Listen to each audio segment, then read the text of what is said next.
जब आप एक आरजे थे, जब आप एक वीजे थे, इंदौर में we were the second radio station जो लॉन्च हुआ था। और जनरली आरजेस को लोग देख नहीं पाते थे। मुझे भी लगने लगा था कि यार क्या कर रहा हूँ मैं अपनी लाइफ के साथ, I want to achieve something big. मैंने आपका एक बड़ा ही फेमस पिक्चर देख रखा है विद अमिताभ बच्चन जी। उसके लिए आपको डिग्री की ज़रूरत नहीं है, उसके लिए कोई फॉर्मल एजुकेशन की ज़रूरत नहीं है। सो it is just like being a content creator. Is what, आप अगर 20 साल से एक बिजनेस में हो तो आज इंदौर शहर में इंदौर टॉक का नाम है। स्ट्राइक कहाँ से किया कि रियल एस्टेट में ही जाना है? पैसा कमाना था बिकॉज रियल एस्टेट में आपको साम दाम दंड भेद भी होता है। क्योंकि इंदौर में लंदन को लाना अपने आप में एक चैलेंज है, क्योंकि आप तो देख पा रहे हैं, एनविजन कर पा रहे हैं कि वहाँ पर लंदन विलास खड़ा है, लेकिन वो शायद बाहर को नहीं दिखता। द सीक्रेट वो मेरी लाइफ का सीक्रेट है। 10 साल में राजवाड़ा से लेकर रिगल ब्रिज तक डेवलपमेंट हुआ। सारे बड़े डेवलपर 2 टियर सिटीज को ही फोकस कर रहे हैं। देखा कि 3-3.5 करोड़ का फ्लैट है, 5 करोड़ रुपए। वो एक बड़ा एक हॉरिबल वर्ड आता है, भू माफिया।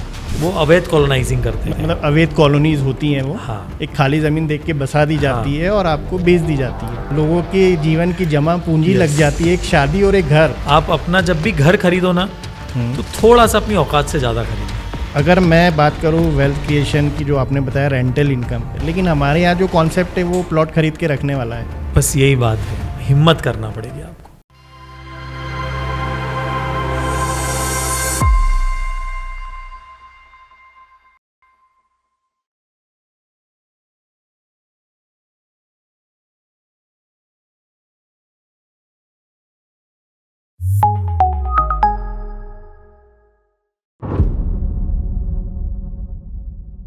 बॉलीवुड की एक बड़ी ही फेमस मूवी है रोटी कपड़ा और मकान, और आजकल जो इंदौर में सबसे ज़्यादा बात की जा रही है वो है मकान की, मतलब रियल एस्टेट की। रियल एस्टेट इंदौर का काफ़ी ग्रो कर रहा है, डेवलपमेंट काफ़ी हो रहा है हर सेक्टर में, लेकिन जो सबसे ज़्यादा फोकस सेक्टर है इस वक्त इंदौर के लिए वो है रियल एस्टेट।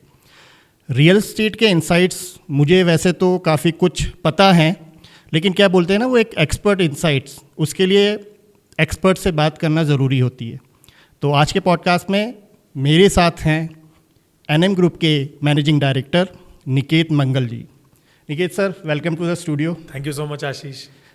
आपसे हमेशा बात करना इंसाइटफुल रहता है, और इस फेज़ में जब इंदौर में रियल एस्टेट एक बूम पर है, रियल एस्टेट एक ग्रोइंग है, और सबसे ज़्यादा जो डिमांड है अभी तो किसी की जनरेट हो रही है, तो वो हो रही है घर की या हो रही है कमर्शियल स्पेस की। तो उसके बारे में हम जानें, लेकिन सबसे पहले मुझे जो एक क्वेश्चन है मेरे मन में हमेशा से, वो चलता रहता है जब भी मैं आपसे मिलता हूँ, क्योंकि मैंने वो आपका फेज़ नहीं देखा है लाइफ का, जब आप एक आरजे थे, जब आप एक वीजे थे। तो वो जो जर्नी रही RJ turned into real estate developer, वो जर्नी क्या रही सर?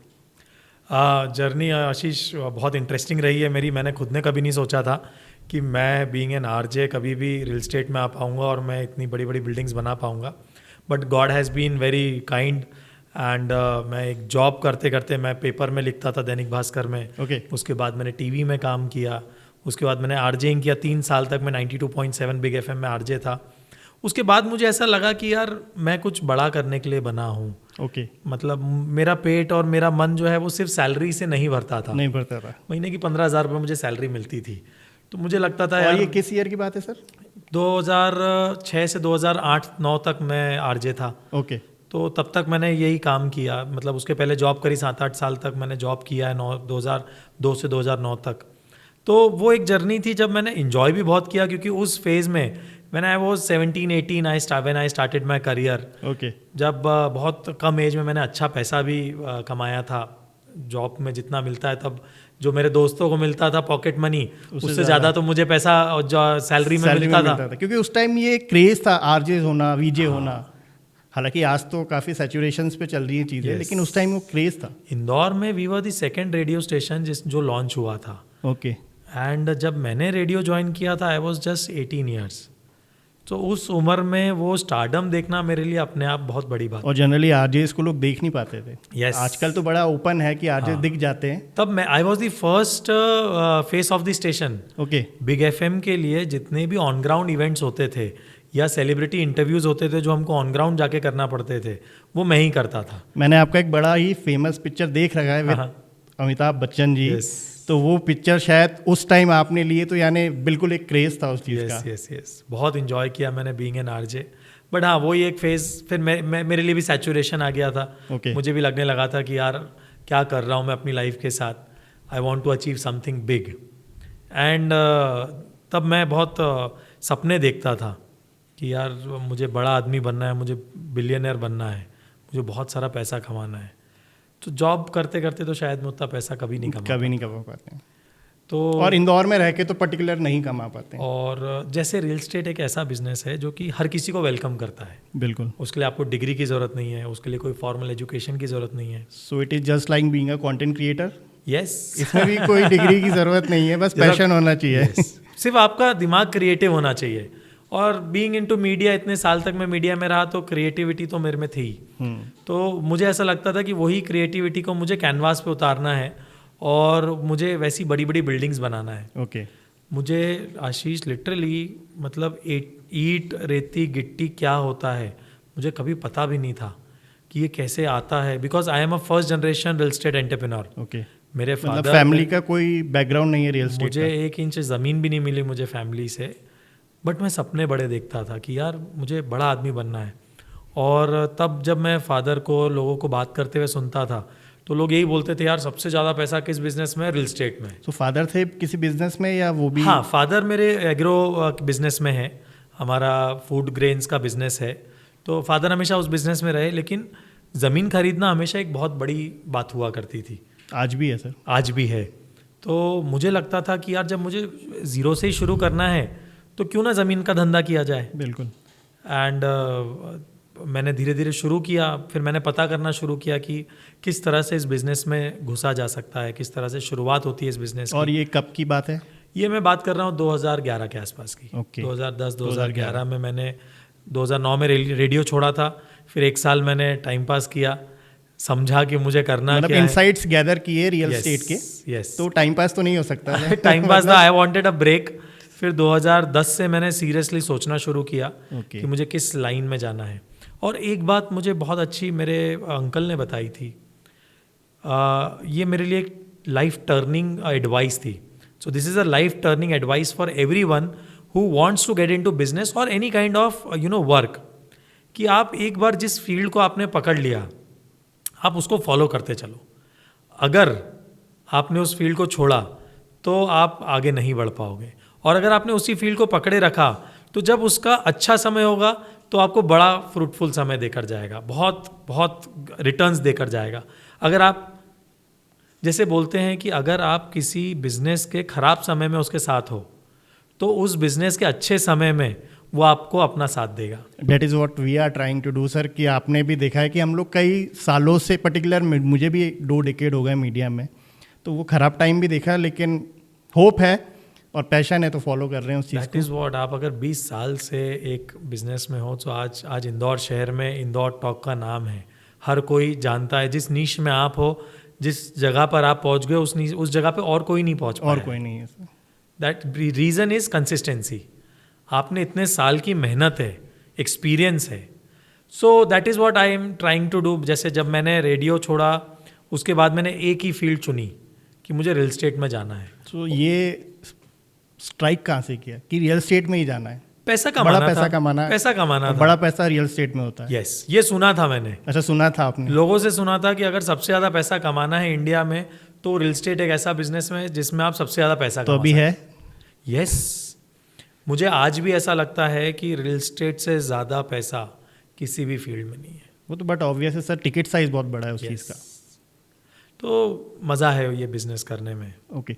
तो सर, बिजनेस करना और जॉब करना दोनों एक अलग चीज़ है, क्योंकि मैं भी उस पर्टिकुलर जर्नी से निकला हूँ। और सबसे बड़ा टफ वो तब होता है जब when you are a first generation entrepreneur और आप इससे किसी एक आइडिया पे काम करते हैं जिसके बारे में दूर दूर तक आपकी फैमिली में किसी को पता नहीं होता है, आपके फ्रेंड सर्कल में किसी को पता नहीं होता है।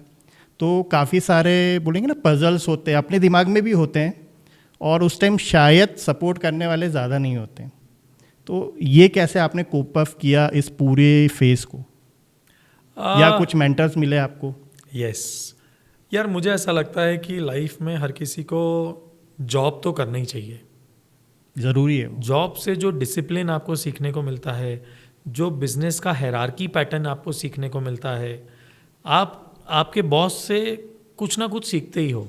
अगर अच्छा बॉस है तो आपको बहुत अच्छा सिखा के जाएगा, और ख़राब है तो वो ये सिखा के जाएगा कि आपको क्या नहीं करना है। सो जॉब से मेरा बेस तैयार हुआ। ओके। मैंने इतने साल जब मेहनत करी, जब मैंने ग्राउंड लेवल पे काम किया, तो मुझे पता था कि मुझे ज़ीरो से आगे बढ़ना है। मुझे डायरेक्ट इतना बड़ा प्लेटफॉर्म नहीं मिला जो आजकल ज़्यादातर लोगों को मिल जाता है। Specially real estate business generational business होता है। यू नो, आप खुद से चलकर, बहुत कम लोग ऐसे हैं जो खुद से चलकर अपना बिजनेस एस्टैब्लिश कर पाते हैं, बिकॉज रियल एस्टेट में आपको साम दाम दंड भेद भी होता है, आपको हर तरह के चैलेंजेस होते हैं। हर तरह के चैलेंजेस हैं, आपको हर तरह की पावर भी चाहिए, आपको डील करने के लिए हर तरह की पावर चाहिए, जो कि जनरेशनल पावर ही आती है। खुद से शुरू करना बहुत मुश्किल है, बट बहरहाल मैंने शुरुआत करी, जॉब से शुरुआत करी। एंड क्योंकि मुझ में पैशन था, मुझे बीइंग अ बनिया, हमारे खून में बिजनेस तो दौड़ता ही है। एंड मैं शुरू से बिजनेस करना चाहता था। ओके। एंड मैं अपने खुद के पैरों पे खड़ा होना चाहता था। That was the reason I did not join my family business और my dad's business. Okay. And cope up मैंने किस तरह किया, मैंने धीरे धीरे शुरुआत करी। I took baby steps. Okay. मैंने so you entered into real estate as as a broker. मैंने what we call realtors now. Realtors, I was a realtor myself. मैंने छोटी छोटी डील्स करना शुरू करी, मैंने लोगों को फ्लैट दिलाना शुरू किया। Okay. वो मैंने शुरू किया अपने अजीज लोगों को प्रॉपर्टी दिलाने से। क्यों सबसे पहले ट्रस्ट वही करेंगे? सबसे पहली स्टेप रियल एस्टेट में आने की है, आप अपने व्हाट्सएप ग्रुप को, अपने व्हाट्सएप को खोलो, उसमें लोगों को चिन्हित करो कौन ऐसे लोग हैं जो प्रॉपर्टी खरीदना या बेचना चाहते हैं। Okay. Now you genuinely help them, उनको प्रॉपर्टी दिलवाने में या उनकी प्रॉपर्टी बिकवाने में, आप दोनों तरह से उनको मदद करो। It is a two way business. Yes. तो जब आपकी पहली डील क्रैक होगी ना, आपको समझ आ जाएगा कि ये बिजनेस किस तरह से काम करता है। ओके। ये मैं आपको एक गुरु मंत्रा दे रहा हूँ। ओके। जो भी इस बिजनेस में आना चाहता है, उसको सिर्फ एक डील क्रैक करना है। अपने ही दोस्तों में, अपने ही रिश्तेदारों में पता करना है किसको प्रॉपर्टी खरीदना है, किसको प्रॉपर्टी बेचना है। मतलब एग्रीगेशन वाला एक काम करना है। आपको जेन्युइनली उनकी मदद करना है, उनकी प्रॉपर्टी खरीदने में या बेचने में। जैसे ही आपने एक प्रॉपर्टी क्रैक करी, आपको पूरा बिजनेस मॉडल समझ आ जाएगा। सो स्टार्ट सर आपने एज अ रियल्टर किया, लेकिन मुझे पता है now you are a developer, और ये जर्नी कोई आसान नहीं रही होगी, क्योंकि किसी का घर बेचना वो एक अलग चीज़ है, लेकिन किसी के लिए पूरा प्रोजेक्ट डेवलप करके देना, और ख़ास तौर पे उसमें भी जैसे मैं आपके एक रीसेंट प्रोजेक्ट के बारे में तो जानता ही हूँ, लंदन विलास, जो एक क्वालिटी प्रोजेक्ट, और आप उसके पीछे भी आपका क्या आइडिया रहा होगा मुझे नहीं पता। क्योंकि इंदौर में लंदन को लाना अपने आप में एक चैलेंज है। और उस प्रोजेक्ट से मैं क्लोजली जुड़ा भी था, तो मुझे समझ में आया कि क्योंकि ये सारी चीज़ें लॉन्ग टर्म होती हैं। आज हम कुछ भी करने जा रहे हैं, कुछ एक प्रोडक्ट भी बनाते हैं, तो उसका एक span of cycle hardly month का हो सकता है, डे का हो सकता है, वीक का हो सकता है। वेरेज रियल एस्टेट की जब हम बात करते हैं तो वो सालों के प्रोजेक्ट्स होते हैं, और इन्वेस्टमेंट भी काफ़ी तगड़ा होता है। तो ये जो रियल्टर से डेवलपर वाला जो एक ट्रांसफॉर्मेशन हुआ, वो कैसे हुआ? अगेन बड़ा सपना देखा। जब रियल्टर बने तो समझ आया कि इस बिज़नेस की रियलिटी क्या है, रियल एस्टेट की रियलिटी क्या है, रियल एस्टेट की रियलिटी क्या है। वहाँ से मैंने बिज़नेस की डेवलपर बनने की बारीकियों को भी समझा, क्योंकि मैं डेवलपर्स से मिलता था। ओके। और कई सारे मुझे मेंटर्स मिले, डेवलपर्स जो कि मेरे मेंटर बने, जिनसे मैंने बिज़नेस करने के गुर सीखे। उनने मुझे बहुत गाइड किया। ओके। देन मैंने अपना छोटा सा जो मैंने ब्रोकरेज करके मैंने पैसा कमाया था, उससे सेविंग किया था, मैंने उससे ट्रेडिंग करना शुरू किया। शेयर्स नहीं, 2 टियर सिटीज़ में प्रॉपर्टी की ट्रेडिंग। मैं प्लॉट्स की खरीदी और बेची करता था। ओके। सो उस समय 2012-13 में बूम था बाज़ारों में। सो इंदौर 2 टियर सिटीज़ में ये बहुत अच्छा है कि you can trade your property a lot. आप एक प्लॉट खरीदते हैं, आप अगर 1000 रुपये स्क्वायर फीट में उसको खरीद रहे हैं, तो आप कुछ दिनों में उसको 1100 रुपये स्क्वायर फीट में बेच सकते हैं। 1000 स्क्वायर फीट का आपने प्लॉट खरीदा, 100 रुपये आपने उस पर कमाए, तो आपको 1 लाख रुपए की कमाई होती है। ओके। 10% आप ऐसे ही कमा सकते हो with in a month, few days और फ्यू मंथ्स। ओके। तो मैंने इस बिजनेस मॉडल को समझा और उसको मैंने मल्टीप्लाई करना शुरू किया। ओके। खरीदा बेचा, खरीदा बेचा, खरीदा बेचा। उससे मुझे समझ आया कि यार इस बिजनेस में तो बहुत पैसा है और बहुत इजीली हो जाता है और ट्रस्ट से होता है। आप किसी को गलत ना बता रहे हो ना कुछ गलत कर रहे हो, क्योंकि प्रॉपर्टी है ना वो। Yes, it is a reality. वो रियल स्टेट है, तभी तो रियल है वो। हाँ। और आप पेपर्स पे डील करते हो तो जो खरीदने वाला है बेचने वाला है उन दोनों को कोई प्रॉब्लम नहीं है। वहाँ से मैंने एक बड़ा चक 2 साल में 2012 और 13 में मैंने 2 साल तक मैंने बहुत ट्रेडिंग करी। वहाँ से मेरे को एक बड़ा पैसे की कमाई हुई। ओके। और वहाँ से फिर मैंने सोचा कि यार अब टाइम है कि let's launch our own project. तो सर ये पता है आपको यहाँ बुलाने का मोटिव भी मेरा वही था कि सबके मन में एक परसेप्शन रहता है कि he is a born developer, हाँ, या he is a born creator, पर वो एक स्ट्रगल होती है और एक जर्नी होती है और वो जर्नी शायद ही किसी को पता होती है। तो हम लोगों का भी मोटिव है कि हमारे इस द अनडिस्कस पॉडकास्ट में हम ऐसी ही जर्नीज लोगों को बताएं जो कि वो रिलेटेबल होती है। आज आपसे कई लोग इंस्पिरेशन लेंगे जिनका मन है रियल एस्टेट में आने का, तो उन्हें पता होना चाहिए कि भाई रियल एस्टेट में सीधे डेवलपर नहीं बन जाता आदमी। वो पहले ब्रोकिंग करेगा, फंड्स इकट्ठा करेगा, फिर एक राइट पार्टनरशिप या राइट कोलैबोरेशन सर्च करेगा, उसके बाद डेवलपर बनता है। सो इट इज़ अभी हमको 13 से 14 साल हो गए इस बिजनेस में आके। Okay. Now is the time when we can say that we have a company, we have a name, we have a brand name, people trust on us. ये एक बिजनेस स्लो मूविंग बिजनेस है, बहुत patience चाहिए इस business में आपको, क्योंकि projects की टाइमलाइंस काफ़ी लंबी होती हैं, पैसा बहुत लगता है। पैसा बहुत लगता है। आप जब तक डिलीवरी नहीं देते तब तक आपका ये नहीं माना जाता कि आप डेवलपर हो। भाई प्रोजेक्ट शुरू तो इजीली हो जाते हैं बट ख़त्म करना कंप्लीशन अपने बहुत आप में एक बड़ा important है। चैलेंज है। क्योंकि वेरियस फैक्टर्स बाहर के भी होते हैं, गवर्नमेंट पॉलिसीज़ होती हैं, मटेरियल्स होता है, लेबर होती है। सबसे बड़ा एक चैलेंज जो शायद आप फेस करते होंगे लेबर्स का। हर तरह के चैलेंज फेस करते हैं, परमिशंस लाने में चैलेंजेस होते हैं। जो रेड टेपिज्म हमारे देश में बहुत फेमस है वो एक अपने आप में बड़ा चैलेंज है। देन डेवलप करना अपने आप में बड़ा चैलेंज है। फिर उसको सेल आउट करना, लीगली सारी चीज़ों को मीट करना, सारी लीगैलिटीज़ को मीट करना, प्रोजेक्ट की डिलीवरी कस्टमर्स को देना और डिलीवरी के बाद सेटिस्फाइड कस्टमर्स होना। ये जब पूरी सर्कल कंप्लीट होती है तब जाके आपको एक सक्सेसफुल प्रोजेक्ट डिलीवर्ड माना जाता है और आपको एक डेवलपर माना जाता है। वो मैं समझ सकता हूँ, क्योंकि जब रियल स्टेट का जो बिजनेस है इट इज़ अ फ्यूचरिस्टिक, वो एक आइडिया पे काम करता है। क्योंकि आप तो देख पा रहे हैं, एनविजन कर पा रहे हैं कि वहाँ पर लंदन विलास खड़ा है, लेकिन वो शायद बाहर को नहीं दिखता है। जैसे अब मैं चूंकि डेवलपर बना हूँ रियल एस्टेट का नहीं, अपनी ऐप का, हाँ। तो मुझे समझ में आया कि जब ऐप बेसिक थी तो उस पर कोई बिलीव नहीं कर रहा था, लेकिन आज जब वो प्रोडक्ट बन के आया है तो उस पर लोगों का ट्रस्ट आ रहा है। Yes. तो same is something in real estate. सबसे पहले आपको विजन देखना होगा, आपके विजन पे लोगों को ट्रस्ट करवाना होगा कि this is my vision, and लोग जब उस पर ट्रस्ट करेंगे और जब आप डिलीवर करोगे उसके बाद ही आप सक्सेसफुल हो सकते हो। तो सर आगे हमारी इस कन्वर्सेशन को बढ़ाएं उसके पहले एक मैं मंत्र जानूंगा जो आपको एज अ आरजे टर्न किया रियल एस्टेट डेवलपर, क्योंकि एक बड़ा ट्रांसफॉर्मेशन है।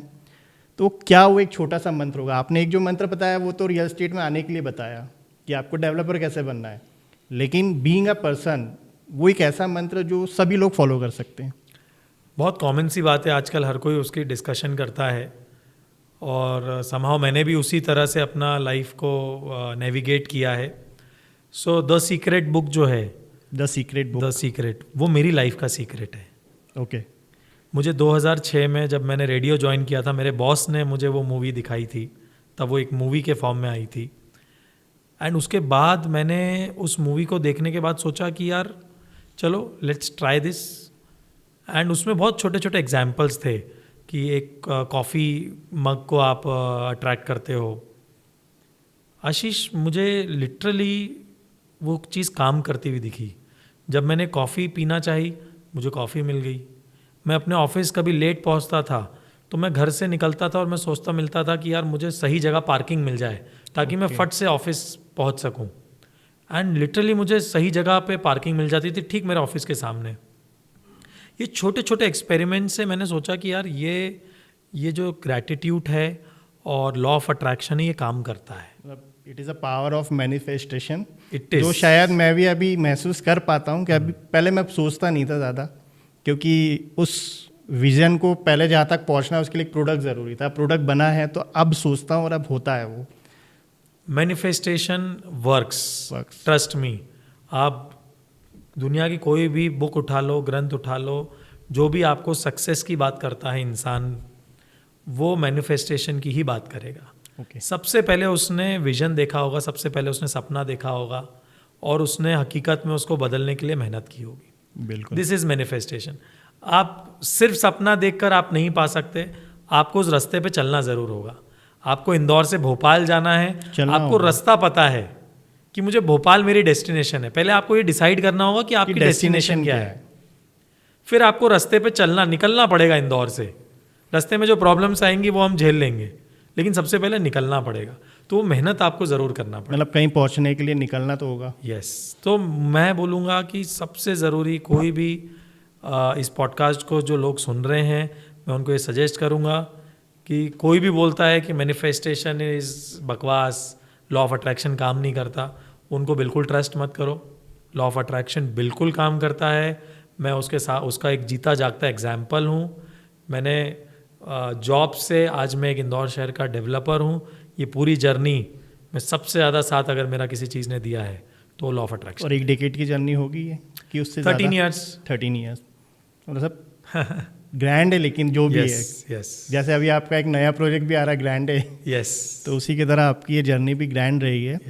ये तो हुई सर आपकी जर्नी की बात। अभी मैं इंदौर में जो देख पा रहा हूँ, इंफ्रा पे बहुत काम हो रहा है, गवर्नमेंट सेक्टर में हो रहा है, फ्लाईओवर्स का नेटवर्क बन रहा है, लेकिन उससे ज़्यादा जो काम हो रहा है वो कर रहा है प्राइवेट सेक्टर। और वो जो सेक्टर है वो है रियल एस्टेट का सेक्टर। बहुत सारे मिथ्स हैं, बहुत सारे कन्फ्यूजन्स हैं, क्योंकि जब भी कोई एक मार्केट बनता है या बढ़ता है, बहुत सारी उसमें ऐसी चीज़ें भी होती हैं जो लोगों को कंफ्यूज करती है, जैसे what should be the right properties, legalities, locations, क्योंकि अभी इंदौर देखा जाए तो हर तरफ फैल रहा है। इन पर्सपेक्टिव टू इंदौर, आप कैसे देखते हैं आज के रियल एस्टेट डेवलपमेंट को इस सिटी में? आशीष, अगर हम इंदौर को हम देखें तो सबसे पहली बिल्डिंग इंदौर में कौन सी बनी थी? राजवाड़ा। हाँ, है ना। अब अगर आप इंदौर को पिछले 40 या 50 साल पीछे जाएंगे तो राजवाड़ा से जो डेवलपमेंट शुरू हुआ, 10 साल में राजवाड़ा से लेकर रिगल ब्रिज तक डेवलपमेंट हुआ। रिगल ब्रिज से लेकर पलासिया चौराहे तक डेवलपमेंट हुआ अगले 10 साल में। उसके अगले 10 साल में पलासिया चौराहे से, जिसको हम एबी रोड बोलते हैं, एबी रोड से रिंग रोड का डेवलपमेंट हुआ। उसके बाद 10 साल में रिंग रोड से बाईपास का डेवलपमेंट हुआ। अब आज हम बाईपास तक डेवलप कर चुके हैं इंदौर को। ठीक है। अगर हम राजवाड़ा से पूरी जर्नी को देखते हैं लास्ट 40-50 ईयर्स की, तो इंदौर ने बहुत बहुत तेज़ी से डेवलप किया है। और मैं ये मानता हूँ कि जो पिछले 50 साल में हमने डेवलपमेंट किया है, अब वो 100 टाइम्स फास्ट डेवलपमेंट होगा। अब 10x ग्रो कर रहा है। 10x ग्रो करेंगे। अब हम और तेज़ी से ग्रो करेंगे। अब जो हमको राजवाड़ा से बाईपास आने में 50 साल लगे, वो राजवाड़ा से उतनी ही डिस्टेंस और आगे जाने में 10 साल लगेंगे। ओके, मैं ये मानता हूँ, क्योंकि अब इंदौर शहर देश के मैप पर आ गया है। 2 टियर सिटीज़ पे लोगों का ध्यान आ गया है। सारे बड़े डेवलपर 2 टियर सिटीज़ को ही फोकस कर रहे हैं। उसका रीज़न है मेट्रोज़ में लोगों को लाइफस्टाइल अब पसंद नहीं आ रही है। एक मेट्रोज़ में हम ये भी देख रहे हैं कि वो सैचुरेटेड हो चुके हैं समवेयर, और शायद प्राइस हाइक बहुत ज़्यादा है। सेफ्टी एक बहुत बड़ा रीज़न है। अभी हमने बंगाल में कांड देखा, people are not safe. The second thing is pollution बहुत हो गया है। थर्ड, ट्रैफिक्स बहुत हो गए हैं। People don't like to be in traffic. अगर मुझे रोज़ 3 घंटे जर्नी में गुजारना होंगे तो मैं अपने बच्चों को समय कब दूंगा, मैं अपनी फैमिली को कब समय दूंगा, मैं अपने फ्रेंड्स को कब समय दूंगा। चौथी चीज़, the cost of living in metros is too high. और ये चारों का ही सॉल्यूशन 2 टियर सिटीज़ हैं। भाई यहाँ पे आपको कम कॉस्ट में अच्छी लिविंग मिल जाती है, आपको उतना पॉल्यूशन नहीं मिलता, उतना ट्रैफिक नहीं है, आपके वेजेस अब 2 टियर सिटीज़ में बहुत बढ़ना शुरू हो गए। इसीलिए इंदौर जैसे शहर को अक्रॉस द कंट्री बहुत ज़्यादा मानने लग गए हैं, और यहाँ के रियल एस्टेट की प्राइजेस भी अब बढ़ना शुरू हो गई। हाँ, क्योंकि मैं देख पा रहा हूँ सर, जैसे अभी हमारा शायद लैंटन पे एक जो बिल्डिंग है, मतलब वहाँ पर मैंने देखा कि 3-3.5 करोड़ का फ्लैट है। 5 करोड़ रुपए के 5 करोड़ का फ्लैट है। मतलब it is least to imagine it कि इंदौर में 5.5 करोड़ का फ्लैट होगा। यस। कहाँ हम लोग, इंदौर जहाँ तक मैं जानता हूँ वो ज़्यादातर बिलीव करता था ज़मीन के घर पे। फ्लैट कल्चर हमारे यहाँ मतलब रेयरली था, यस कुछ ही बिल्डिंग्स हुआ करती थी। तो ये जो ट्रांसफॉर्मेशन हो रहा है अब, फ्लैट्स और प्लॉटिंग प्रोजेक्ट्स और मल्टीपल जो ऑप्शंस आ गए हैं, विलाज हैं, रो हाउसेज हैं, अपार्टमेंट्स हैं, स्टूडियो अपार्टमेंट्स हैं, तो ये कैसा ट्रांसफॉर्मेशन इंदौर में एकदम हुआ? यार नीड, अब शहर की नीड है ये। जो लोग आ रहे हैं शहर में वो कुछ बजट लेकर भी आते हैं। ओके। सो बजटेड जो होते हैं वो स्टूडियो अपार्टमेंट्स होते हैं। कुछ लोग शहर में लग्जरी को प्रेफर करते हैं, तो उनके लिए लग्जरी प्रोजेक्ट्स बने हैं शहर में, जहाँ पे 5 करोड़ से लेकर 10-10 करोड़ रुपए तक के फ्लैट इंदौर में बिकना शुरू हो गए हैं। तो कोविड के बाद से लोगों ने अपनी लग्जरी पर और अपनी लाइफस्टाइल पर भी खर्च करना शुरू कर दिया है, इसीलिए वो नीड है। और एज अ डेवलपर हम लोग 10 साल आगे का सोचते हैं। ओके, क्योंकि प्रोजेक्ट्स कंप्लीशंस और उसमें आज अगर मैं timeline कोई लंबी प्रोजेक्ट उठाता हूँ तो मैं आज की सोच से नहीं उसको बनाता, मैं next 10 years, 40 years, 30 years, 40 years की सोच रख के उस प्रोजेक्ट को बनाता हूँ।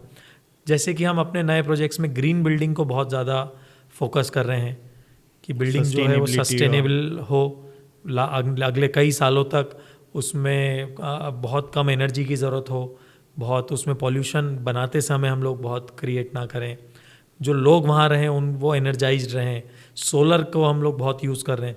सो अब जो नए प्रोजेक्ट्स आ रहे हैं वो नई टेक्नोलॉजी के हिसाब से हम लोग प्लान कर रहे हैं। इसमें सर एक चीज़ जो बार बार मेरे थॉट में भी आती है कि रियल एस्टेट ग्रो कर रहा है, नो डाउट, लेकिन उसके साथ साथ बहुत सारा डिलेमा भी किसी एक बायर के मन में होता है, और उसको क्रॉस चेक वेरीफाई करने जैसा शायद मैकेनिज़्म है या नहीं है, मुझे नहीं पता, है तो आप बताइएगा। और रियल एस्टेट एक बहुत खूबसूरत वर्ड है, क्योंकि रियल एस्टेट है, फिर उसी के साथ एक खूबसूरत वर्ड है डेवलपर। लेकिन इंदौर में कई किस्से जो अभी रिसेंट में हम देख रहे हैं, सुनने में आ रहे हैं, खबरों में आ रहे हैं, वो एक हॉरिबल वर्ड आता है, भू माफिया। तो उससे जो एक कॉमन बायर होता है वो डर जाता है कि यार इंदौर में is it safe to invest in real estate. तो उससे कैसे आपकी कम्युनिटी फाइट करती है? आशीष, अगर आप देखोगे तो जो भूमाफिया हैं वो आप जब उनसे मिलोगे तो आपको अपने आप समझ आ जाएगा कि कौन जेन्युइन है और कौन नहीं है, कौन रेरा रजिस्टर्ड प्रोजेक्ट बेच रहा है, कौन नहीं बेच रहा है। मैं बिल्कुल भी अपने व्यूअर्स को सजेस्ट नहीं करूँगा कि वो नॉन रेरा प्रोजेक्ट्स में कोई भी प्रॉपर्टी खरीदे। अगर रेरा अप्रूव्ड प्रोजेक्ट है तो उसका इलीगल होना असंभव है। ओके। क्योंकि रेरा बना ही इसीलिए, it is a regulatory authority and by government, and it is by the government. तो आपकी एक एक परमिशन को रेरा क्रॉस चेक करता है और तभी आपको रेरा नंबर अलॉट होता है। तो जो भूमाफियाज होते हैं they don't take RERA for their projects, वो अवैध कॉलोनाइजिंग करते हैं। मतलब अवैध कॉलोनीज होती हैं वो, हाँ। एक खाली ज़मीन देख के बसा दी जाती है और आपको बेच दी जाती है। तो बायर्स भी सस्ता मिलने के चक्कर में इस तरह के जो भूमाफिया हैं उनके चक्कर में आ जाते हैं। ओके। क्योंकि उनको सस्ता मिलता है। सस्ता मिल रहा है कंपैरेटिवली, अगर उसी एरिया में कोई एक प्रॉपर लीगल कॉलोनी है तो उसमें बट ऑब्वियसली चीज़ें महंगी होंगी। मैं ये सजेस्ट करूँगा कि आप उसको सस्ता ना देखें, प्रॉपर्टी को सस्ती प्रॉपर्टी ना ढूंढें। ओके। आप लाइफ टाइम में 1 या 2 प्रॉपर्टी इंसान खरीदता है तो उसको आप सही डेवलपर से लें और सही लीगैलिटी चेक करके लें। तो मैं हमारे लिसनर्स को यही कहना चाहूँगा कि आप सस्ती प्रॉपर्टी ना ढूंढें, लीगल प्रॉपर्टी ढूंढें। Right sir? Very important. Okay. बात करते हैं सर, हम इंदौर में एक आर्किटेक्चरल चेंज देखता हूँ मैं। पहले बिल्डिंग बहुत एक जैसी होती थी और शायद फैसिलिटीज़ के नाम पे कुछ बेसिक लिफ्ट और यही सही, लेकिन आज का जो आर्किटेक्ट है इंदौर में, या आज का जो हम फैसिलिटी वाइज प्रोजेक्ट्स बोले, आपकी प्रोजेक्ट्स में कई सारी फैसिलिटीज़ हैं, क्लब हाउस है, मतलब club house is something meant for resorts and hotels, अब वो एक टाउनशिप में मिल रहा है। तो क्या वो चेंज आप भी लेके आ रहे हैं और एक आपकी पूरी कम्युनिटी इंदौर में लेके आ रही है, जो आपने बात की थी अभी थोड़ी देर पहले कि क्वालिटी ऑफ लाइफ, क्या चलो मैं वर्क पे हूँ तो मेरी फैमिली तो एंजॉय कर पाए कम से कम, तो वो क्या क्या ट्रांसफॉर्मेशन इंदौर में अब देखने को मिल रही है या आने वाले टाइम में मिलेगी? आशीष, बहुत सारी ट्रांसफॉर्मेशन रियल एस्टेट में आई है पिछले 10 से 15 सालों में। पहले जहाँ ये बोलते थे कि भाई नक्शों पे प्रॉपर्टी बिक जाती है, तो नक्शों पे प्रॉपर्टी आज भी बिक जाती है, लेकिन बायर बहुत स्मार्ट हो गया है, कंपटीशन बहुत हार्ड हो गई है रियल एस्टेट में भी। अगर आपको अपना प्रॉपर्टी सेल करना है सो आपको बायर को कुछ ना कुछ हटके कुछ ना कुछ अलग देना होगा। एंड रियल एस्टेट में सबसे ज़्यादा अच्छी चीज़ ये है कि आप लाइफस्टाइल बेच रहे हो।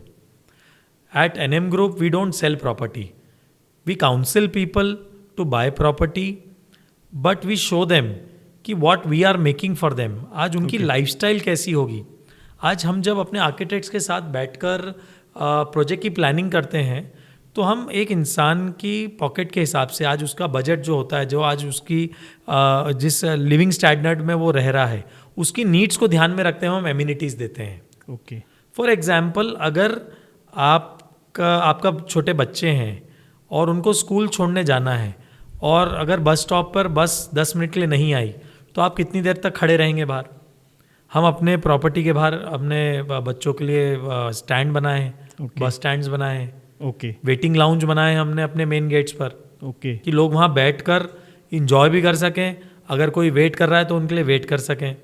हमने अपने प्रोजेक्ट में बास्केटबॉल कोर्ट दिया है, बैडमिंटन कोर्ट दिया है, टेबल टेनिस दिया है, ताकि बच्चों की ओवरऑल ग्रोथ हो सके। मतलब आज पेरेंट्स क्या चाहते हैं कि उनके बच्चों को, आज फ्री टाइम होता है, बच्चे वैसे ही पढ़ाई में इतने बिजी होते हैं, दिन में 2-3 घंटा उनको खेलने को मिलता है, तो वो सोसाइटी से बाहर ना उनको जाना पड़े कहीं, क्योंकि आजकल ट्रैफिक भी शहर में हो गए हैं, समय बच्चों को बाहर छोड़ना इतना सेफ नहीं रहता है। तो अगर सोसाइटी के अंदर ही आपकी, अब उसकी मदर के सामने ही अगर बच्चा खेल रहा है या ग्रैंड पेरेंट्स के सामने ही बच्चा खेल रहा है तो वो खुश रहते हैं और वो संतुष्ट रहते हैं। तो यही रीज़न है कि हम अपने प्रोजेक्ट्स में ज़्यादा से ज़्यादा एम्यूनिटीज़ प्लान करते हैं ताकि लोगों को लाइफस्टाइल अच्छी मिल सके। आज सर अब इंदौर की बात करें तो ग्रोइंग मार्केट, जैसा आपने भी बताया, कि काफ़ी बूम पे है। एक चीज़ और देख रहे हैं हम लोग, अब यहाँ के जो डेवलपर हैं वो थोड़ा सा कॉर्पोरेट टाइप होते जा रहे हैं, स्मार्ट्स होते जा रहे हैं। वर्किंग में एक प्रोफेशनलिज्म अब जो देखने को मिल रहा है वो पहले शायद नहीं होता था। शायद रीज़न भी ये भी है कि अभी जो बड़े ग्रुप्स हैं या जो नेशनल ऑपरेटेड ग्रुप हैं, जस्ट लाइक अभी गोजरे रिसेंटली इंदौर आए हैं, तो आप कैसे अब वैल्यू ऐड कर पा रहे हैं और डिफ्रेंशिएट कर पा रहे हैं अपने आप को, एक पुलिंग लोकल या ट्रेडिशनल जिस तरह से डेवलपमेंट इंदौर में होता आया है? हम लोगों ने सबसे ज़्यादा हमारी टीम को ट्रेन किया है कस्टमर डीलिंग में। ओके। हमारी टीम कस्टमर्स को काउंसिल करती है व्हेन दे, जो पहला स्टेप होता है जब कस्टमर का हमारे पास लीड आती है, वहाँ से लेकर जब तक उसकी क्लोजिंग होती है और जब तक पोजेशन होता है, हमने हर चीज़ को एक सेगमेंट में बना रखा है। जिस तरह से कस्टमर से डील शुरू की जाएगी, जिस तरह से उसको लीगैलिटीज़ पे हम लोग उनको कन्विंस करते हैं या हम बताते हैं हम किस तरह से लीगल हैं, और हमने हर चीज़ को सॉफ्टवेयर से जोड़ रखा है। हमारा कोई भी कस्टमर आता है तो जैसे ही वो हमारे यहाँ प्रॉपर्टी फाइनल करता है, हम उनको एक ऐप, हमारी जो इन हाउस हमने ऐप डेवलप कर रखी है, वो हम ऐप उनको इंस्टॉल करवाते हैं, जिसके थ्रू उनको कोई भी उनका सवाल है प्रॉपर्टी के बीच में, रात में 2 बजे भी उनको कोई सवाल दिमाग में आता है तो वो हमारे कंसर्न अथॉरिटी से वो सवाल कर सकते हैं। ओके।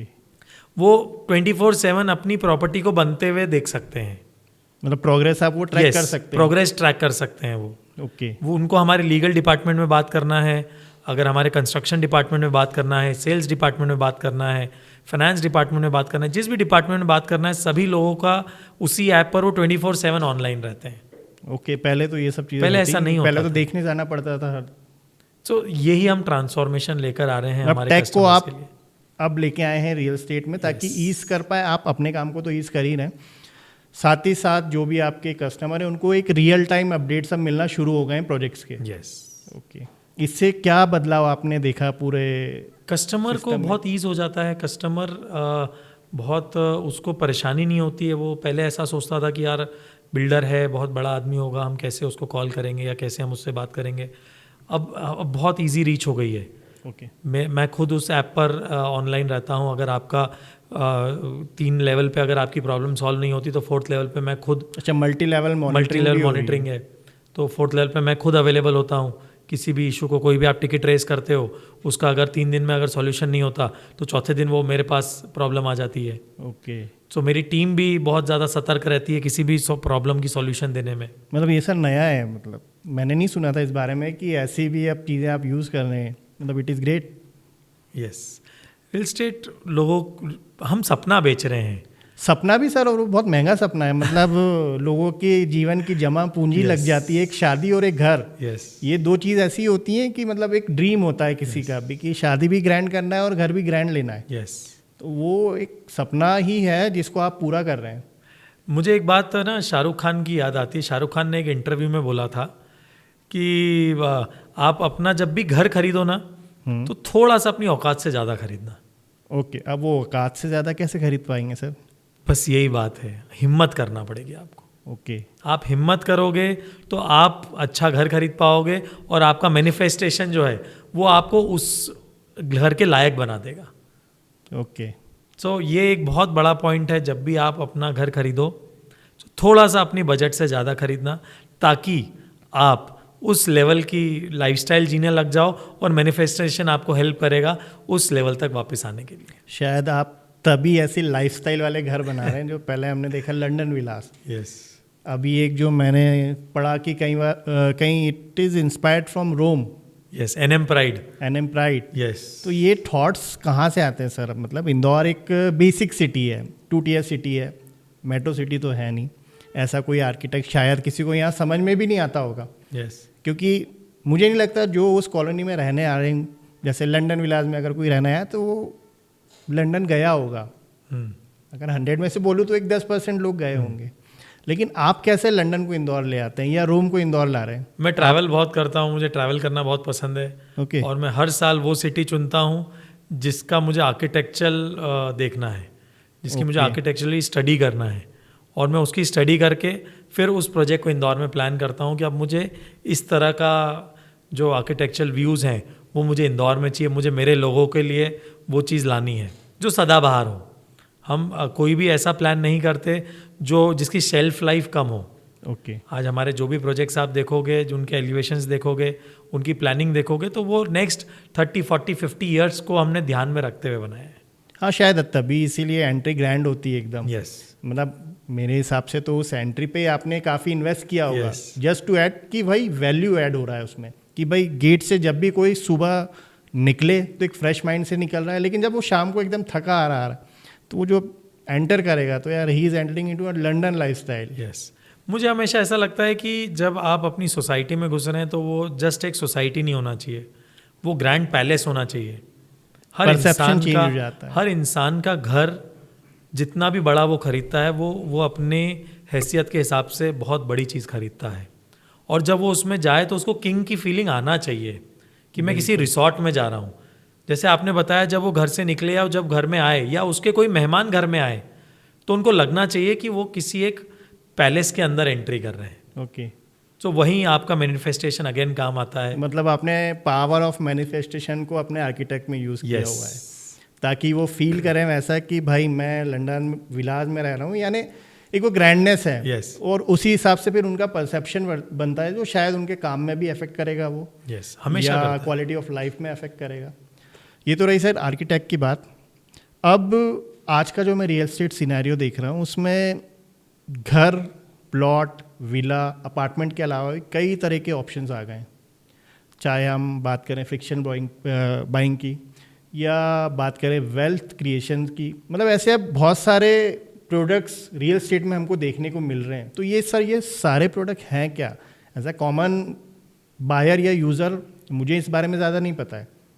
हमारे लिए तो रियल एस्टेट मतलब प्लॉट, हमारे लिए रियल एस्टेट मतलब विला या घर या फ्लैट। तो ये वेल्थ क्रिएशन, वेल्थ मैनेजमेंट और एक ये जो आजकल आप देख रहे हैं फिक्शनल प्रॉपर्टीज़, ये क्या कॉन्सेप्ट रियल एस्टेट में आ गया और इंदौर में एग्जिस्ट करता है अभी? ये फ्रैक्शनल इन्वेस्टमेंट अब इंदौर में एंट्री कर रहा है। अभी तक मेट्रोज़ में था, इसकी लॉन्चिंग जो है वो 2019 के आसपास हुई है, जब बड़ी कंपनीज़ और बड़ा टिकट साइज़ का ही फ्रैक्शनल इन्वेस्टमेंट आप कर सकते थे। फ्रैक्शनल इन्वेस्टमेंट क्या है आशीष? आप पहले ये होता था कि आप कोई ऑफिस खरीद रहे हैं तो बहुत बड़ा टिकट साइज़ होता था। आप कोई भी प्रॉपर्टी खरीदने जाओ तो 40-50 लाख से नीचे कुछ भी नहीं मिलता है। और जो इंसान रियल एस्टेट में इन्वेस्ट करना चाहता है बट उसके पास इतना बड़ा फंड नहीं है और जो मैनेज भी नहीं करना चाहता, तो उसके लिए क्या है?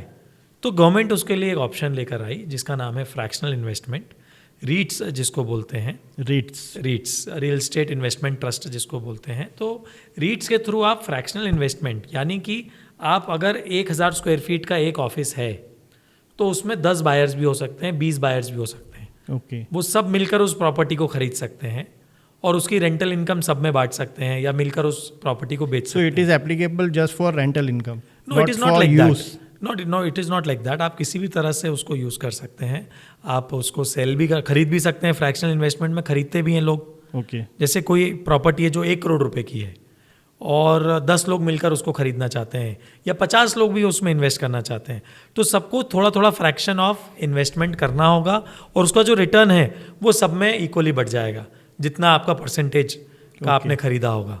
ओके। सो ये एक बहुत बड़ा बूम है जो कि मार्केट में आ रहा है और इसमें एग्जिट भी बहुत ईजी होती है, आप बहुत आसानी से एग्जिट ले सकते हैं। भाई जब आपने जैसे खरीदा है किसी डेवलपर से फ्रैक्शनल इन्वेस्टमेंट के थ्रू, आप उसी तरह से उसको सेल आउट भी कर सकते हैं। सो अब ये ईज़ ऑफ बाइंग हो गया है, रियल एस्टेट को बहुत गवर्नमेंट ने ईजी कर दिया है और अब ये 2 टियर सिटीज़ में भी दस्तक दे चुका है। हमारे इंदौर शहर में कुछ कंपनीज जो फ्रैक्शनल इन्वेस्टमेंट पे काम शुरू कर चुकी है। एनएम ग्रुप, हम भी एक प्रोडक्ट लेकर आ रहे हैं फ्रैक्शनल इन्वेस्टमेंट में, जहां हम कमर्शियल बिल्डिंग बना रहे हैं, उसको हम फ्रैक्शंस में सेल आउट करना शुरू कर रहे हैं। ओके। तो काफ़ी सारी ग्रोथ हो रही है। और apart from this fractional investment, what is wealth creation? Yes, क्योंकि ये शायद उससे कुछ अलग है। आशीष, वेल्थ क्रिएशन और इनकम दोनों में बहुत बड़ा अंतर है। लोग समझते नहीं है इस अंतर को। इनकम जो होती है आपकी रेगुलर इनकम होती है जिससे आपका घर चलता है, आप जॉब करते हो या आप बिजनेस करते हो। मोस्टली जो लोग बिजनेस भी करते हैं तो उनकी इनकम जो होती है उसके हिसाब से उनके एक्सपेंसेस भी उतने बढ़ जाते हैं। जो अगर जॉब करता है तो उसके एक्सपेंसेस भी उतने होते हैं जितनी उसकी इनकम हो जाती है। बट आप वेल्थ कैसे क्रिएट करोगे? Wealth creation is generational. आप कोई बोलते हैं कि ये वेल्दी इंसान है, ओके। तो उसकी रियल स्टेट के हिसाब से उसकी वेल्थ देखी जाती है। उसके प्रॉपर्टी पास के हिसाब से प्रॉपर्टी क्या है, उसके पास में होल्डिंग्स क्या हैं, और वो इन्वेस्टमेंट से बनती है। वेल्थ हमेशा इन्वेस्टमेंट से बनती है। आपके स्मार्ट मूव, आपने किस तरह से अपनी सेविंग्स को लगाया है। जैसे कि मैं आपको बताऊंगा, आप पावर ऑफ लिवरेज को यूज़ कीजिए। आज हम समझते हैं बैंक से हम लोन लेते हैं, आज 20% हमको ओन कंट्रीब्यूशन देना होता है, बैंक 80% आपको देती है। अब जब रियल एस्टेट में तेजी आती है तो आप बैंक के पैसे पे आप खुद खेल रहे हैं। हाँ, आप ये 80% तो बैंक का है। बैंक आपका पैसा नहीं है, वो बैंक ने आपको लोन दिया है। बैंक आपको हर चीज़ पे लोन नहीं देती है, आपको रियल एस्टेट के ऊपर लोन देती है। और आप बहुत अगर easy होम लोन देती है। लेते हो तो 8-9% पे आपको इंटरेस्ट पे आपको लोन मिल जाता है। आपका पैसा कितना लगा है उसमें? केवल 20%। और 80% किसका लगा है? बैंक का। और आपको जो इंक्रीमेंट मिल रहा है, जो प्रॉपर्टी प्राइस में आपको एप्रिसिएशन मिल रहा है, वो पूरे 80% पे मिल रहा है। उसमें बैंक का कुछ नहीं है। बैंक को आपको 8% 9% देना है, और इससे ज़्यादा तो प्रॉपर्टी हर साल अप्रिशिएट हो जाती है। जो रेंटल आता है उसका वो अलग, जो आपको होम लोन आप लेते हो उसकी जो आपको टैक्स में बेनिफिट मिलता है वो अलग मिलता है आपको। तो ये सब मिलाकर अगर आप देखोगे तो 15-20% के आसपास आपकी इनकम पहुंच जाती है। ओके। तो अगर आप इसको मल्टीप्लाई करते चलोगे, आपने एक घर खरीदा, उसको रेंटल पे डाला, फिर आपने उस पैसे से आपने दूसरा घर खरीदा, फिर आपने उसको रेंट पे डाला। जैसे कि आजकल पूरे इंडिया में, पूरे वर्ल्ड में बहुत चल रहा है कि आप जो टूरिस्ट डेस्टिनेशन है वहाँ जाकर आप टूरिस्ट विलास आप बाय करते हैं और उनको रेंटल चलाते हैं। ये एक बहुत बड़ा बिजनेस मॉडल है जो कि एयरबीएनबी पे आप अपना रेंटल मॉडल शुरू अभी कर सकते काफ़ी हैं। चल रहा है। और इंदौर में भी मेरे हिसाब से अभी काफ़ी सारे ट्रैवलर्स बढ़ गए हैं या काफ़ी सारे बिजनेस आते जाते रहते हैं, तो रिक्वायरमेंट तो है इस चीज़ की। सो आपको अगर वेल्थ बनाना है अपनी, तो आपको बैंक की लिवरेज के ऊपर प्ले करना चाहिए और एट द सेम टाइम आप उसकी रेंटल इनकम पे प्ले कीजिए। ओके। आप 5 साल के अंदर आप 5 प्रॉपर्टीज़ खड़ी कर सकते हैं। आप टारगेट रखो हर साल मुझे एक प्रॉपर्टी बनानी है। Okay. And that is very easy.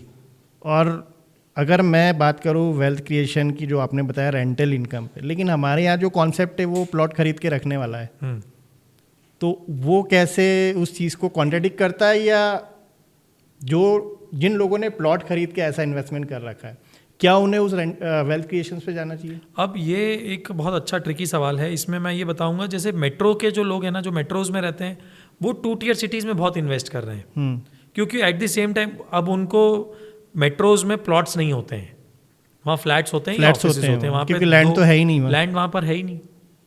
तो अगर उनको लैंड में इन्वेस्ट करना है तो 2 टियर सिटीज़ में ही आना पड़ेगा। और हमारे पास में लैंड एम्पल है 2 टियर सिटीज़ में। तो क्योंकि इतना इन्वेस्टमेंट आता है इसलिए प्लॉट प्राइजेस भी बढ़ती हैं। और जितना इन्वेस्टमेंट, जितना रिटर्न आपको एक रेंटल इनकम से मिलता है, उससे ज़्यादा आपको प्लॉट में इन्वेस्ट करने से मिल जाता है। ओके। सो लोग प्लॉट खरीदने में भी बहुत ज़्यादा इंटरेस्टेड होते हैं। तो आपको बैंक लोन देती है प्लॉट के ऊपर। प्लॉट पे भी अब तो पहले नहीं होता था, पहले नहीं होता था, अब होता है। अब बैंक ने प्लॉट पे भी आपको लोन देना शुरू कर दिया है। ओके। तो आप और तेजी से मल्टीप्लाई कर सकते हो अपने आप के पैसे को और वेल्थ क्रिएट कर सकते हो। हाँ, मतलब जो एक ट्रेडिशनल था कि भाई प्लॉट खरीद के रख दिया, अब बढ़ता रहेगा, अब वो वेल्थ मैनेजमेंट के थ्रू आप उसको 10x तक खींच सकते हैं। अलग अलग अगर आपके अंदर वो पैशन है कि भाई मुझे, तो जैसे आपने बताया कि आपने भी अपनी जर्नी वैसे ही शुरू की थी ब्रोकिंग और इस सब से। सर, अभी इंदौर को हम लोग मैं हमेशा बोलता हूँ कि Indore is now into a age of reconstructing. Indore फिर से बन रहा है। पहले हमारा आपने बताया कि भाई 40 साल में वो राजवाड़ा से बाईपास पहुँचा या विजयनगर पहुँचा। अब हम देख पा रहे हैं कि वो जो बाईपास और विजयनगर से अब उससे आगे वो जा रहा है सुपर कॉरिडोर, उससे आगे वो जा रहा है इंदौर उज्जैन रोड। और शायद मैं एक बार अभी ऐसे ही निकला तो वो शायद इधर भी देखें तो देपालपुर बढ़ रहा है, इधर हम देवास तक बढ़ रहे हैं। तो ये क्या जो ग्रोथ है सिटी का, ये प्रॉपर हो रहा है आपके हिसाब से? क्योंकि बेसिक जो फैसिलिटीज़ हैं इंफ्रा रिलेटेड जो गवर्नमेंट को भी देनी पड़ती हैं, जिस प्रपोर्शन में प्राइवेट एंटिटीज़ काम कर रही हैं, क्या उस प्रपोर्शन में गवर्नमेंट का भी जो सिस्टम है या एडमिनिस्ट्रेशन है या जो इंफ्रा बिल्ड हो रहा है वो हो रहा है? क्योंकि कई बार हम देखते हैं कि कॉलोनाइजर ने कॉलोनी तो बना दी, अप्रोच रोड नहीं है, लाइट की प्रॉब्लम है, वाटर फैसिलिटी नहीं है, तो क्या वो ऐसे पैरेलल चल रहा है या गैप है दोनों में? इंदौर के रियल एस्टेट को बूम देने के लिए मैं सबसे पहले बधाई देना चाहूँगा हमारे मुख्यमंत्री जी डॉक्टर मोहन यादव जी को। जिस तरह से उनने विज़न दिया है इंदौर को डेवलप करने के लिए, आज तक कोई ऐसा पॉलिटिशियन नहीं आया था जिसने इस तरह का विज़न दिया हो। आप देखेंगे तो हर दिन खबरों में रियल एस्टेट को लेकर या डेवलपमेंट को, शहर के डेवलपमेंट को लेकर कोई ना कोई नई खबर होती है। जिस तरह से इंदौर उज्जैन रोड को डेवलप किया जा रहा है, वहाँ मेट्रो लाई जा रही है, अहिल्या पथ करके एक पूरा एक नया प्रोजेक्ट आइडिया लेकर आ रहा है। That is a huge project for Indore. आज इंदौर उज्जैन रोड को 6 लेन रोड किया जा रहा है। एक नया विजन जो मुख्यमंत्री जी ने दिया है, जिसके अंदर वो इंदौर, उज्जैन, देवास तीनों को एक क्लस्टर बना रहे हैं। और तीनों शहर को इस तरह से कनेक्टिविटी कर देंगे कि अगले 10 साल में ये तीनों शहर एक हो जाएंगे। जस्ट लाइक मुंबई में हम मुंबई देखते हैं, वाशी देखते हैं, खारघर, वो सब इंटरकनेक्टेड है। यही कारण है हमारे मुख्यमंत्री जी ने जिस तरह का प्लान बनाया है, जिस तरह का नया मास्टर प्लान डेवलप हो रहा है, उसको अगले 50 साल को देखते हुए बनाया जा रहा है। और अब जो मास्टर प्लान में रोड्स आ रही हैं, वो सांवेर मास्टर प्लान को भी जोड़ दिया है, देवास मास्टर प्लान को भी जोड़ दिया, पीतमपुर मास्टर प्लान को भी जोड़ दिया। मतलब एक कंसोलिडेट व्यू रख के अब चीज़ों को प्लान किया जा रहा है। क्योंकि शायद इंदौर की जो एक रैपिड ग्रोथ हम लोग देख रहे हैं, एक्सपेक्टेड नहीं थी, लेकिन स्वच्छता के बाद एक इंदौर की अपनी एक ब्रांड वैल्यू बनी, उसके कारण शायद बहुत सारा इन्वेस्टमेंट इंदौर में आ रहा है। अब जो नया जो लेटेस्ट न्यूज़ है इंदौर शहर को लेकर, जो पुराना एयरपोर्ट है उसको वापस से रिवैम्प किया जा रहा है। अगले 6 महीने में पुराने एयरपोर्ट को वापस चालू कर रहे हैं। हाँ, उसको भी एक टर्मिनल बना रहे हैं, ताकि 40% इंदौर की कैपेसिटी बढ़ जाएगी फ्लाइट्स को इंदौर लाने में, जिससे कि हमारा कार्गो बिजनेस भी बढ़ेगा इंदौर शहर से जो बाहर जा रहा है, और साथ ही में ट्रैवलर्स भी बढ़ेंगे। जो इंटरनेशनल फ्लाइट्स जिसकी कमी है आज हमको, वो इंटरनेशनल फ्लाइट्स इंदौर से बढ़ जाएंगी। सो that is a very big move. और मैं इस मूव के लिए हमारे अगेन मुख्यमंत्री जी को बहुत बहुत धन्यवाद देना चाहता हूँ कि वो इंदौर के डेवलपमेंट पे इतना फोकस कर रहे हैं। डेवलपमेंट की सर जहाँ तक बात है, वो काफ़ी हो रहा है और दिख भी रहा है मुझे। लेकिन जब भी मैं किसी मेट्रो सिटी में मूव करता हूँ या घूमने के लिए जाता हूँ या काम के लिए जाता हूँ, जनरली मुंबई जाते हैं, दिल्ली जाते हैं या नोएडा जाते हैं, तो आज भी वहाँ पर रियल एस्टेट में एक जो ग्रैंडनेस है, या बोलें कि प्रोफेशनलिज्म है, या बोलें कि क्वालिटी ऑफ चीज़ें डिलीवर हो रही हैं, कहीं इंदौर में अभी भी वो मुझे पीछे लगती हैं। अभी रिसेंटली मैं लगभग 1 हफ्ता नवी मुंबई रह के आया। मतलब नवी मुंबई के जो मैं टावर देखे, स्काई स्क्रैपर्स हैं। इंदौर में अभी हमें शायद ऐसा 10-12 माले का ही होगा अभी कोई ऐसी बिल्डिंग, या इससे भी ऊपर बढ़ चुकी है? अभी हमको परमिशन मिल गई 22 फ्लोर्स की भी इंदौर में। ओके। और शायद मैंने रिसेंटली अभी कहीं पढ़ा था कि Indore is now going for a vertical growth. तो वर्टिकल ग्रोथ ये वही होती है अपार्टमेंट्स वाली? हाँ, वर्टिकल ग्रोथ होती है अपार्टमेंट्स के लिए है, बट मुझे ऐसा लगता है कि वर्टिकल ग्रोथ से शहर दिखता सुंदर है कि यहाँ बड़ी बड़ी बिल्डिंग्स हैं, बट अब के समय में वर्टिकल ग्रोथ बहुत ज़्यादा यूज़फुल नहीं है, मुझे ऐसा लगता है, क्योंकि ट्रैफिक बहुत बढ़ गया है शहर में। अगर आप शहर के बीच में और बड़ी बड़ी बिल्डिंग्स बना देंगे तो जो शहर, जो सड़कें, जो ड्रेनेज लाइन, जो वाटर लाइन, जो फैसिलिटीज, मैं वही आपसे पूछना चाह रहा था कि प्राइवेट एंटिटी तो अपना काम कर रही है, वो 32 क्या 50 भी बना देगी, पर उसको सर्वाइव या उसको सपोर्ट करने के लिए वो गवर्नमेंट वाला इंफ्रा है कि नहीं उस जगह? अब जैसे सुपर कॉरिडोर डेवलप हुआ, वहाँ हमको 30 फ्लोर्स की भी परमिशन मिलना शुरू हो जाएंगी। ओके। वहाँ पर ऐसा इंफ्रास्ट्रक्चर गवर्नमेंट ने बनाया है कि वहाँ आप हाई राइज बिल्डिंग बना सकते हैं। तो अब गवर्नमेंट ने वो परमिशन देना शुरू कर दी है। भाई जो हमारा पुराना शहर है जहाँ पर बिल्डिंग्स नहीं बन सकती, जहाँ का इंफ्रास्ट्रक्चर उसको सपोर्ट नहीं करता, आज बॉम्बे जैसे शहर में क्यों वाटर लॉगिंग इतनी ज़्यादा होती है? क्योंकि वहाँ बड़ी बड़ी बिल्डिंग्स तो आपने बना दी, परमिशन गवर्नमेंट ने दे दी, लेकिन वहाँ का इंफ्रास्ट्रक्चर ही उतना हैवी नहीं है, अंडरग्राउंड जनरली रहता है। यस, वो झेलने लायक ही नहीं है। तो इंदौर शहर का डेवलपमेंट उस नज़र से बहुत अच्छा हो रहा है, इंदौर फैल रहा है, जिसके कारण इंदौर के अलग अलग सेंटर्स हो गए हैं। पहले बोलते थे कि शहर के अंदर जो प्रॉपर्टी वो महंगी होगी, बट अब शहर के अंदर पलासिया का रेट और विजयनगर की कोई अच्छी सोसाइटी का रेट ऑलमोस्ट एक है, सेम हो गया। तो क्योंकि वो एक अलग नया सेंटर बन गया है शहर का। विजयनगर एक अलग सेंटर है, पलासिया एक अलग सेंटर है, अब सुपर कॉरिडोर एक अलग सेंटर की तरह डेवलप हो रहा है। और शायद यही रीज़न है कि मेट्रो को स्टार्ट वहाँ से किया गया ताकि लोग अब बाहर निकलें शहर से। यस, क्योंकि हम लोग शायद एक ही जगह क्राउडेड होते जा रहे हैं। यस, और फिर रीज़न बिंग ट्रैफिक की समस्या हमेशा बढ़ती चली जाएगी। वाटर लॉगिंग हमारे यहाँ भी देखने को मिल रहा है धीरे धीरे। तो बेहतर है कि हमारा शहर थोड़ा वर्टिकल भी डेवलप हो और थोड़ा हॉरिजॉन्टल भी डेवलप हो। अब सर, मैंने जो आपका एक थॉट देखा है कि आप फ्यूचरिस्टिक सोचते हैं। आप जैसे आर्किटेक्ट में तो सोचते ही हैं कि भाई लंदन को लेके आना है, रोम को लेके आना है। वैसे अगर मैं नेशनली बात करूं तो क्या वो चीज़ें हैं आपके इकोसिस्टम की, रियल एस्टेट इकोसिस्टम की, जो इंदौर में आपको अभी भी मिसिंग लगती है? चाहे वो इन टर्म्स ऑफ पॉलिसीज़ हो, चाहे वो इन टर्म्स ऑफ लेबर्स हो, चाहे वो इन टर्म्स ऑफ बायस भी हो सकती हैं कई बार, क्योंकि हमारे वाले लोगों को वो चीज़ें समझ नहीं आती, मतलब they are not use to it, और शायद वो मूव नहीं करते तो देखी भी नहीं होती हैं।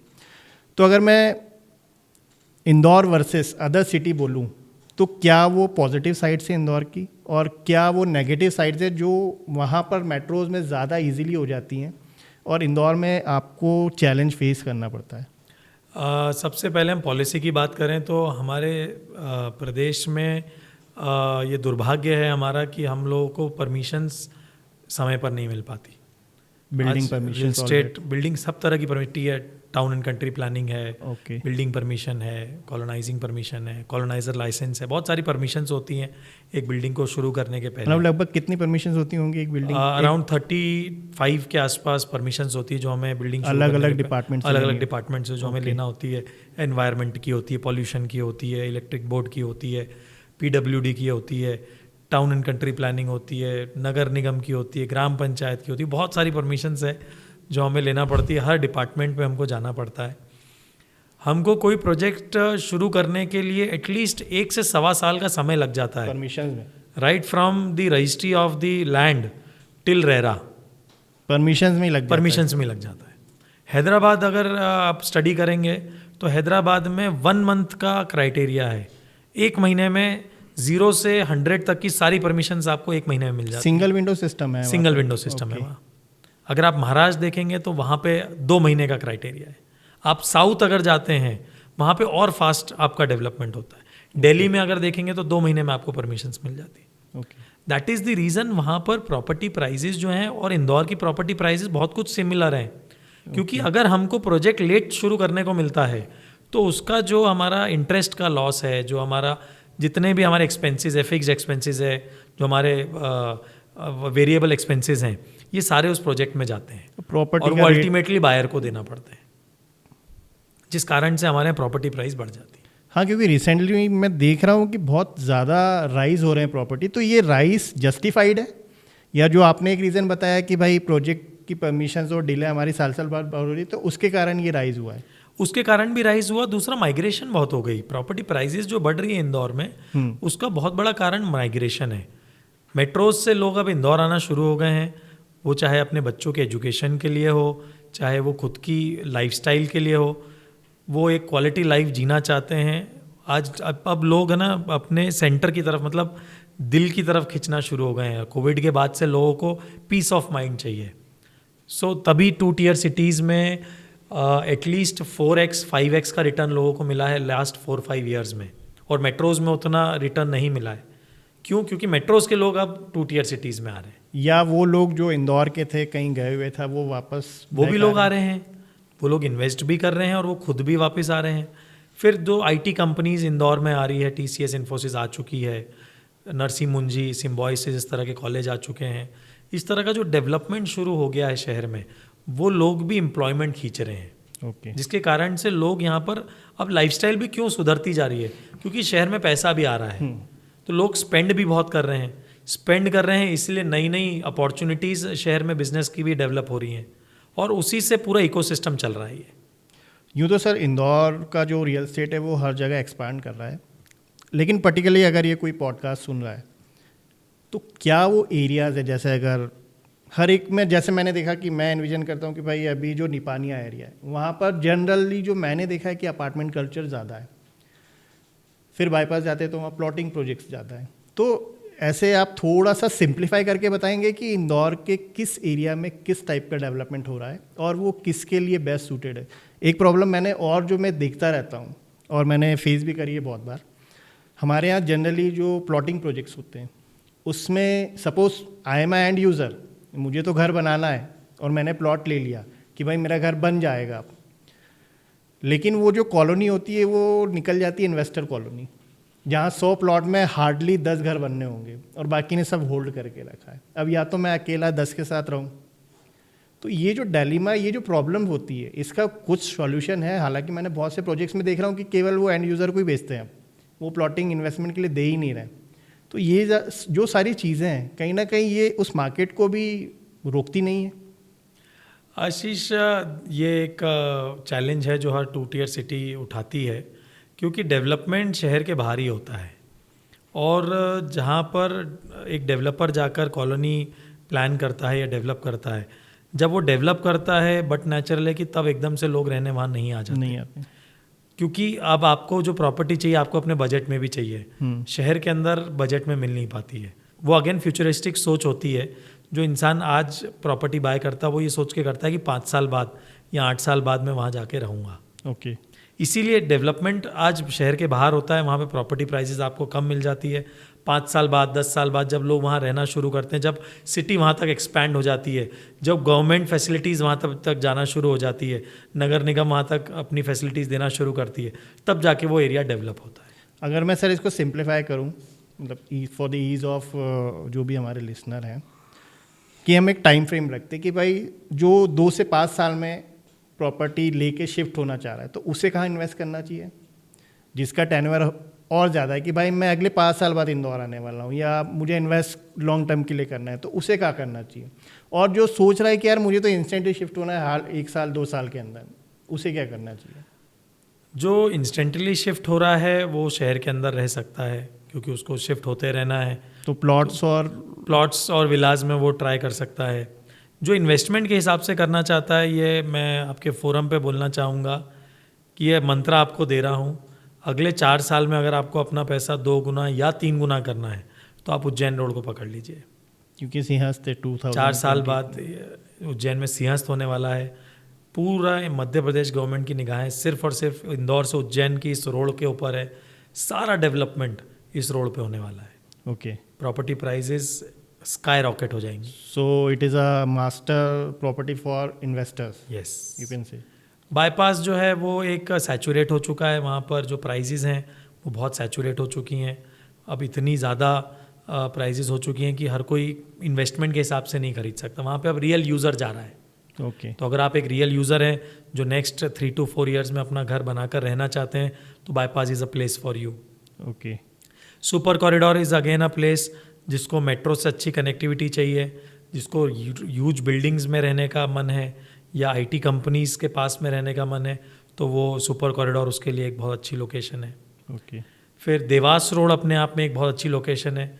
जो मीडियोकर लोअर मिडिल क्लास या मिडिल क्लास अपनी प्रॉपर्टी खरीदना चाहते हैं वो इंदौर से देवास रोड को पकड़ सकते हैं। वहाँ पे आज भी आपको 2-2.5-3 हज़ार रुपये स्क्वायर फीट में आपको अपना प्लॉट मिल जाता है। तो वो एक बहुत बूमिंग जगह है। अपार्ट फ्रॉम सर ये जो आपने पूरा बाइफिकेशन मुझे करके दिया, मैं एक चीज़ और देख पा रहा हूँ कि इंदौर में ये तो सारा रेसिडेंशियल वाला हमने कन्वर्सेशन किया, लेकिन जो कमर्शियल है इंदौर का वो भी बहुत ग्रो कर रहा है और आर्किटेक्चरली तो बहुत ब्यूटीफुल बनता जा रहा है। कई अच्छी बिल्डिंग्स अब हमको देखने को मिल रही हैं, लेकिन वहीं एक चैलेंज मैं ये भी देखता हूँ कि नई बन रही है, पुरानी खाली हो रही हैं, या नई बनी भी हैं तो वो आधी खाली हैं। तो ये क्या डिमांड और सप्लाई के बीच की कुछ गैप है, या ये फ्यूचरिस्टिक अप्रोच है कि अभी तो बनाते हैं, इंदौर भरेगा तो फिर? इंदौर में जहाँ तक मेरी स्टडी है कमर्शियल बिल्डिंग्स कोई भी खाली नहीं है। ओके। आपको कमर्शियल स्पेस ढूंढने पे भी नहीं मिलेगी अगर आपको लार्ज स्पेस चाहिए तो। ओके। प्राइजेस भी इतनी हो गई हैं और लार्ज फ्लोर प्लेट्स तो इंदौर में अवेलेबल ही नहीं है। ओके। कमर्शियल रियल एस्टेट बहुत बूम पे आने वाला है इंदौर शहर में, क्योंकि बाहर से बड़ी बड़ी कंपनीज आ रही हैं और उनके पास में उनको चाहिए होती है लार्ज फ्लोर स्पेसेस। किसी को 10,000, 25,000, 50,000, 1 lakh square feet floor space चाहिए, तो इस तरह की बिल्डिंग्स ही नहीं है इंदौर में। ओके। तो मैं प्रेडिक्ट करता हूँ कि नेक्स्ट 5 ईयर्स में जो प्रोजेक्ट्स में कमर्शियल प्रोजेक्ट्स में आपको लार्ज फ्लोर स्पेसेस मिलेंगी वो सबसे पहले बिकेंगे और वो सबसे पहले भरेंगे, क्योंकि अवेलेबिलिटी कम होती है ऐसे प्रोजेक्ट्स की शायद। यस, अवेलेबिलिटी भी कम है और इस तरह की सोच के बिल्डर्स भी कम हैं जो लार्ज फ्लोर स्पेसेस बनाएं। मोस्टली ये होता है कि क्योंकि हमें पैसा चाहिए होता है बिल्डिंग बनाने के लिए, प्लॉट खरीदने के लिए बड़ा इन्वेस्टमेंट होता है, तो हम छोटे छोटे ऑफिस उसमें प्लान कर और सेल आउट कर देते हैं। जब आप लार्ज फ्लोर स्पेस बनाते हैं तो आपके पास बायर्स कम हो जाते हैं, क्योंकि इतना बड़े प्रॉपर्टी चंक को खरीदने वाले लोग आसानी से नहीं मिलते। तो ये तो रही सर रियल एस्टेट इन्वेस्टमेंट की बात, रियल एस्टेट के इनसाइट्स की बात। आपने जैसे स्टार्टिंग में ही बताया कि आपका एक पैशन है या एक बड़ा कुछ करने का ड्रीम है, और वो आप स्टेप बाय स्टेप कर भी रहे हैं। पहले लंदन विलास, अब NM ग्रैंडे, फिर एक NM प्राइड। इसके बाद जो मैं देख पाता हूँ कि इंदौर में मतलब एक अलग पर्सपेक्टिव अब मुझे भी देखने को मिल रहा है कि इंदौर अब स्विच कर रहा है दुबई, मतलब इन्वेस्टमेंट दुबई जा रहा है। तो क्या वो इन्वेस्टमेंट के लिए जा रहा है कि एकोमोडेशन के लिए जा रहा है? मतलब वहाँ रहने जाएंगे लोग इन फ्यूचर, या सिर्फ वो इन्वेस्ट कर रहे हैं? और अगर वो वहाँ कर रहे हैं तो यहाँ क्यों नहीं? क्योंकि आप तो एक अच्छे क्वालिटी प्रोजेक्ट्स लेके आ रहे हैं और आर्किटेक्ट भी लेके आ रहे हैं। तो इंदौर और वो दुबई का ये जो फ़र्क है ये क्या है? दुबई वर्ल्ड का बिजनेस कैपिटल है, मैं ये बोलूँगा, क्योंकि जिस तरह से लास्ट 5 ईयर्स to 10 ईयर्स में दुबई ने अपने आप को डेवलप किया है, इस तरह से कोई भी कंट्री नहीं कर पाई है। जिस तरह से कनेक्टिविटी है दुबई की, आज इंदौर जैसे शहर से 4 डायरेक्ट फ़्लाइट से शारजहाँ और दुबई को, सो दैट इज़ बिग थिंग। और इसके कारण वहाँ पे रिटर्न्स भी बट ऑब्वियस है कि बहुत ज़्यादा हैं। आप कमर्शियल प्रॉपर्टी इंदौर में जहाँ आपको रेंटल 5 से 6% के मिलते हैं, वहाँ आपको 8 से 10% के कमर्शियल प्रॉपर्टीज़ में रेंटल्स मिल रहे हैं। तो ये कारण है कि लोग इंदौर से दुबई इन्वेस्ट कर रहे हैं। मुझे नहीं लगता कि यहाँ से लोग शिफ्ट होंगे दुबई रहने के लिए। जो इन्वेस्टर्स हैं वो ही इन्वेस्ट कर रहे हैं, और वो भी अपना, जैसे किसी को अगर 100 रुपये इन्वेस्ट करना है तो शायद 5 या 10 रुपये ही इन्वेस्ट कर रहा है दुबई में। बाकी 90 रुपीज़ वो जिस शहर में वो रहता है, जिस शहर में वो अपनी प्रॉपर्टी की देखभाल कर सकता है, वो उसी शहर में बाय करता है। सो we can say they are holiday homes और holiday investment for them. Holiday homes हैं, हॉलीडे इन्वेस्टमेंट्स हैं, देन वहाँ पे रेंटल यील्ड्स अच्छा है, इसलिए लोगों को अट्रैक्ट कर रहा है दुबई। पेमेंट ऑप्शंस वहाँ पे बहुत अच्छे हैं, जिसके कारण से लोग अट्रैक्ट हो रहे हैं। सर ये सारे इंसाइट्स मतलब वाकई में सारे लिसनर्स को बहुत हेल्प करने वाले हैं, इनफैक्ट मुझे भी हेल्प करने वाले हैं, जैसा आपने वो जो एक वेल्थ क्रिएशन वाला पार्ट बनाया है। अब बीइंग अ रियल्टर आपने इधर जर्नी शुरू करी, now you are a developer. इसके बाद क्या एम क्या है आपका? मतलब डेवलपर्स एज अ डेवलपर ही आगे बढ़ना है, या इसके बाद भी कुछ रियल एस्टेट में, चूँकि हमें नहीं पता इस इंडस्ट्री के बारे में, कि इसके बाद भी कुछ होता है? मुझे एज अ डेवलपर ही अपने आप को इस्टेब्लिश करना है। इनफैक्ट मेरा नाम जो है निकेत, वो एक मतलब निकेत का मतलब घर होता है। घर होता है। और मेरे फादर ने कभी जब मेरा नाम रखा था, उनने नहीं सोचा था कि मैं अपने घर को ही साकार कर रहा हूँ, बिजनेस बना रहा हूँ। एंड मेरा सरनेम मंगल है, सो मंगल घर एक तरह से आपको अगर अपनी प्रॉपर्टी मिलती है तो वैसा मेरा वो एम है। मेरा एम यही है कि मैं लोगों को मंगल घर दूँ, जो लोग मेरे यहाँ रहने आएँ या जो लोग मुझसे प्रॉपर्टी खरीदें वो खुश रहें, वो आबाद रहें, वो प्रोग्रेस करें।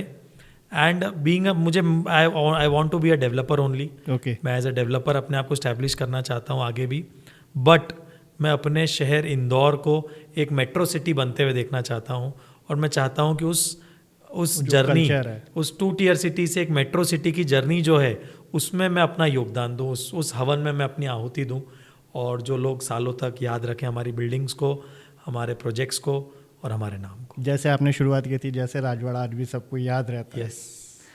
तो सर, आपने जो बताया कि आप लोगों के सपने पूरे कर रहे हैं, लोगों के सपने पूरे करने के लिए बहुत मेहनत लगती है और अपने आप को बहुत खुश रखना पड़ता है।